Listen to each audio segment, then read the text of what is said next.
22:77. நம்பிக்கை கொண்டவர்களே, நீங்கள் பணிவுடன் நடந்து கொள்ளுங்கள். இன்னும் பெருமையையும் கைவிடுங்கள். இன்னும் உங்கள் இறைவனையே அழையுங்கள். மேலும் நீங்கள் வெற்றி பெறும் பொருட்டு நன்மையே செய்யுங்கள். நீங்க மனசாட்சி நம்பிக்கொண்டீங்க, இதே ஒருத்தமே நம்பிக்கொண்டீங்கன்னு சொன்னா நீங்கள் பணிவோடு நடந்துக்கணும்னு சொல்றாங்க. முதல் பெருமை நீக்கணும். எனக்கு பணிவு வேணும். நமக்குலாம் பணிவு பத்தாது. அதாவது ஒரு சூழல்ல பணிவா இருக்கிறது தான் முக்கியம். மற்ற நேரத்தில் பணிவா இருக்கிறது கிடையாது. ஒரு சூழல் வரும்போது நான் பணிவோடு இருக்கணும். அது கோபம் இல்லாமல் இருக்கலாம். அதில் கோபப்பட்டு அதை நியாயப்படுத்தாமல் பணியோடு நடந்துக்கலாம்.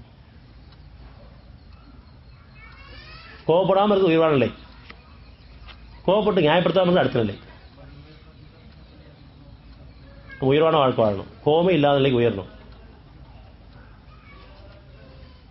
நம்பிக்கை கொண்டு நீங்கள் பணியோடு நடந்து கொள்ளுங்கள். இன்னும் பெருமையை கைவிடுங்கள். என்னால் ஒரு கால் பெருமையை கைவிட முடியாது.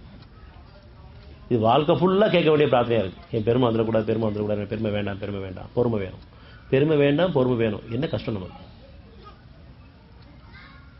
பெருமையில் அத்தனை கேடாக கூட நடந்திருக்குது. ஒரு பேக்கேஜ் எல்லாமே வந்துடுவார். பொறுமையில் அத்தனை நன்மையான குணமும் ஒரு பேக்கேஜாக இருக்குது. நம்ம சிம்பிளாக கேட்கணும், புரிஞ்சுக்கமாக கேட்க வேண்டியது பெருமை வேண்டாம், பொறுமை வேணும். அது இன்னைக்கு மட்டும் இல்லை, நீ வாழ வைக்கும் காலமெல்லாம் எனக்கு பெருமை வேண்டாம், நீ வாழ வைக்கும் காலமே எனக்கு பொறுமை வேணும். நான் உன்னோடு நீ என்னோடு இருக்கணும், நான் விரும்புகிறேன். அவள் விரும்புவது அவள் இறைவனத்தில் இருக்கிறது கேட்பது நிச்சயமாக கிடைக்கும். என்ன விரும்புகிறீங்க? எல்லாம் அறிகுறி போல தான் விரும்பிட்டு இருக்கோம். அதை நம்பி வாழ்ந்து நம்மளாம் சேர்ந்து அழிஞ்சு போயிட்டு இருக்கோம். நம்ம அழிக்கப்பட சமுதாயம் ஆயிடக்கூடாது. நம்முடைய வாழ்க்கை கதைகளாகவும் காட்சியாக மாறிடக்கூடாது. சத்தியத்துக்கு சாட்சியமாக வாழணும். நிறைய நிகழ்வுகள் பார்த்துட்டு இருக்கோம். இயற்கை சீற்றங்கள் அழிக்கப்படுது, அல்லது ஒருத்தர் அழிச்சிட்டு இருக்காங்க, ஒரு நாட்டு அழிச்சிட்டு இருக்கு.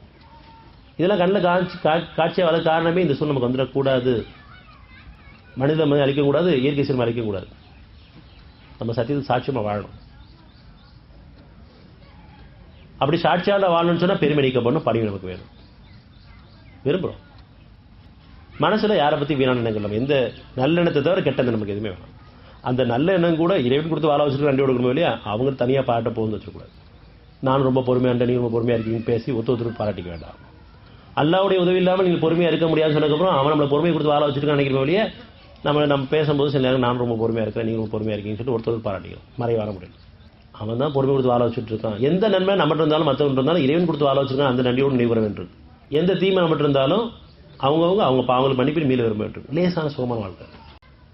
இது ஏன் மனசுல ஏற்றுக்க மாட்டேன்னு இன்னும் கொஞ்சம் நம்ம அகப்பெருமை இருக்கு.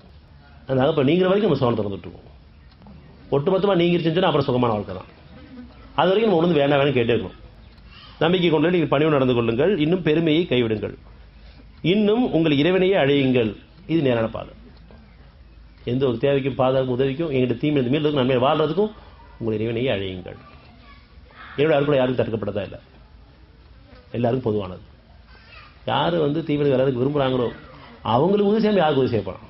யார் சமாந்து விரும்புகிறாங்களோ, தீவிரந்து விலகி நன்மையில வாழ விரும்புகிறாங்களோ, அவனை பார விரும்புகிறாங்களோ அவங்களுக்கு உதவி செய்ய யாருக்கு உதவி செய்ய போகிறான்? இறைவன் நன்மைக்கு உதவி செய்வானா, தீமைக்கு உதவி செய்வானா? நன்மைக்கு தான் உதவி செய்வான்.